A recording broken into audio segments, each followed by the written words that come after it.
Hello friends, so in today's video let's solve Geeks for Geeks problem of the day, which is generate IP addresses. So we are given a string containing only digits and we need to complete this function generate IP, which returns a vector containing all possible combinations of valid IPv4 addresses, and it takes only one string as an argument. So as an example they have given 11221111 and these are the following IP addresses which can be made, right? So IPv4, here we are talking about IPv4 addresses, right? So what are the restrictions on IPv4 addresses, right? So we know that we have 4 octets, so these are 4 8-bit combinations, right? And IPv4 addresses of 32 bits. We got to know this from networking classes, right? And what is the restriction on each of the octet? The value of each of the octet should be from 0 to 255, correct? So this is a restriction on each of the octet. A value should not exceed 0 to 255, correct, for all octets. Other than that, what is the restriction? Yeah, for IPv4 this is the only thing. But yeah, now if let's say we are given a string called 123, now this none of the IP addresses could be made. Why? Because the string length is less than 3, less than or equal to 3, hence we could not make any IPv4 addresses. So we need at least a length 4 string, right? So if this is the string, then I can make 1.2.3.4, which is a completely valid IP address, since each of the octet bits are in the range of 0 to 255 and the length of, yeah. And also one more thing we need to check for, which is, let's say we are given a very big string 1 2 3 4 5 6 7 8. In this case, see, in each of the octet I could not have such like we could not have a length of greater than 3, right? Why? Because we know that the value could lie only between 0 to 255, correct? So definitely that is taking care of that. But if my string length is greater than 3, then I would directly return a false from there, because in one octet I could not have length 4 string, correct? So that is the case. Now how would we solve this problem? So yeah, it is simple brute force. We would simply follow the brute force approach. What we would do, we would try to break the string. Let's say this is a string. We first try to break it in first. We will make 4 parts: first, second, third part, and the fourth part. Okay, we would try to break our given input string in this all parts. So in my first part it would contain 1, then in second part it would contain 1, then in third part it would contain 2, in my fourth part it would contain 11, correct? So this is a perfectly valid combination, and I could make such combinations by taking iterative loop, right? I can make four for loops for this. And yeah, I would going through, I would check if my string, the string which I made, is a valid string or not. If it is a valid string, then I would try to make one more part of it. See, first of all I will see in my first octet. Okay, let me, yeah, so 11211, right? So this is my first, consider this is a first octet, right? So in my first octet I could have only till, see, I could maximum go till 1 1 and 2, correct? Why? Because I know that my length of the string should not exceed 3. Why? Because my values should lie between 0 to 255, correct? So I could go till 1 1 and 2, right? So this is what I know already. So then I could check that in loop. I could have a loop which iterates only till less than or equal to 3 times, right? Means I could only take first 3 characters from it. See, I could not take 1 and 1, right? Because otherwise it would violate the condition, correct? So this is the case. And yeah, now okay, let me code it down directly. I think that it would be definitely intuitive for you to understand. Okay, so we would take a vector of string of answer, and yeah, so the time complexity would be big O of n power 4. And yeah, we are also taking a vector, so it would be space complexity would be big O of n. So we are what is expected? Yeah, the expected auxiliary space and time complexity are that much only, so we are good to go with. Okay, so then I would recur over the string and I would find my answer, and I would finally return my answer. So let's recur over my string,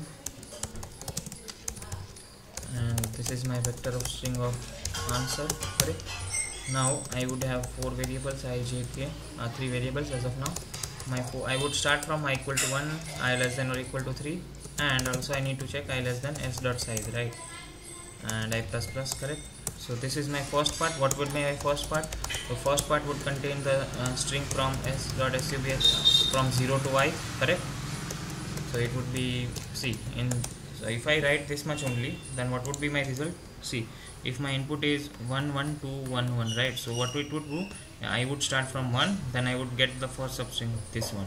If I would start, I would go till 2, then I would get this much as the substring 1 1, and I would go to 3, and then I would get 1 1 2 as the substring, and then I would break out, right, because I is less than or equal to 3. Now next time I would be 4, so it would violate the for loop condition, and it would break out. So what possibilities we got? 1 1 1 and 1 1 2. This is for the first octet, right?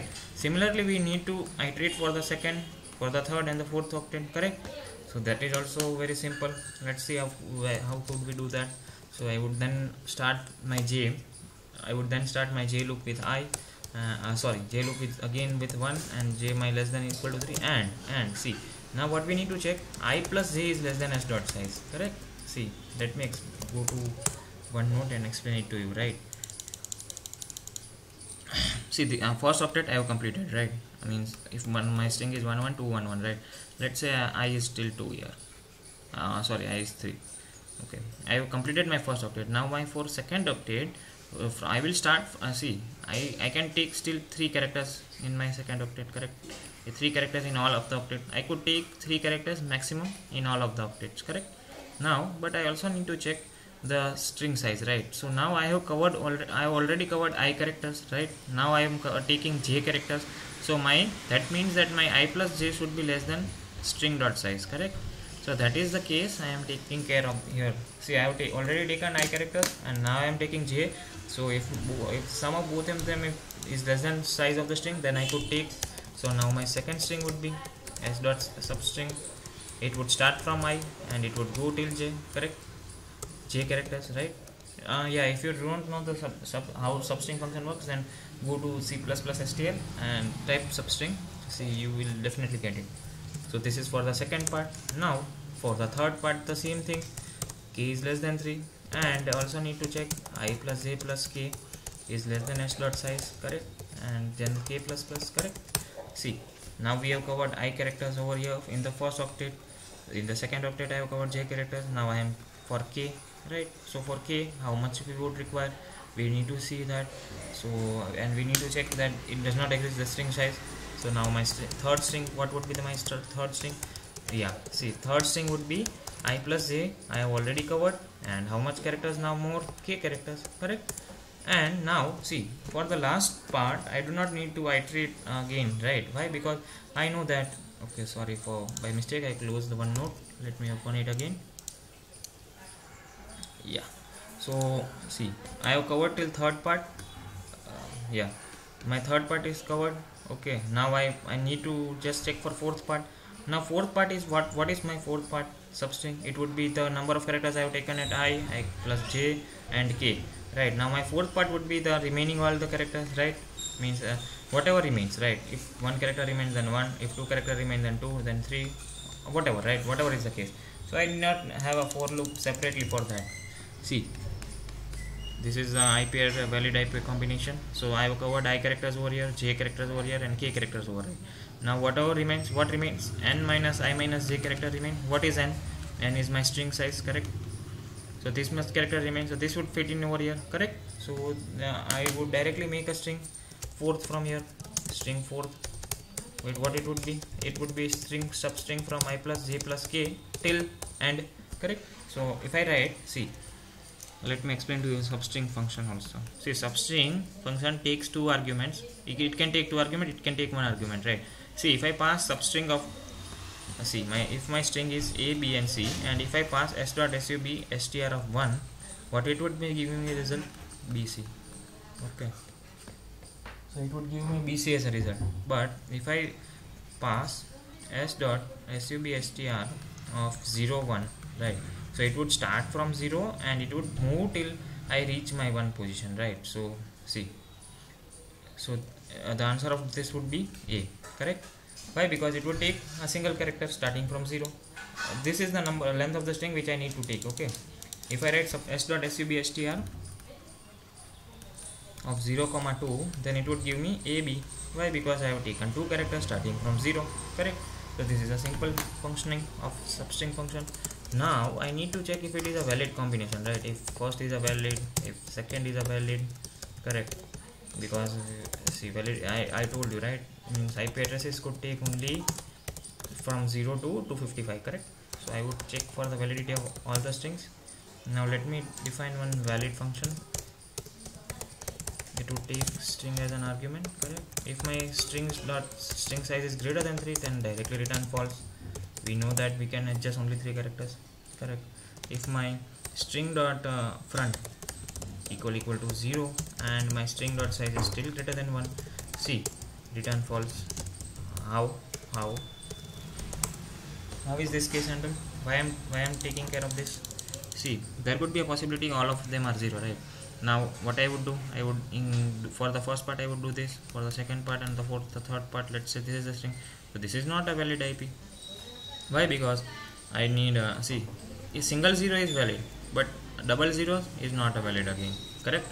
So this is if you look at the definition of IPv4, then you would definitely find it. So if my front is 0 and still my string size is greater than 1, that means that there is one more 0 following it, right? So that would be returning false.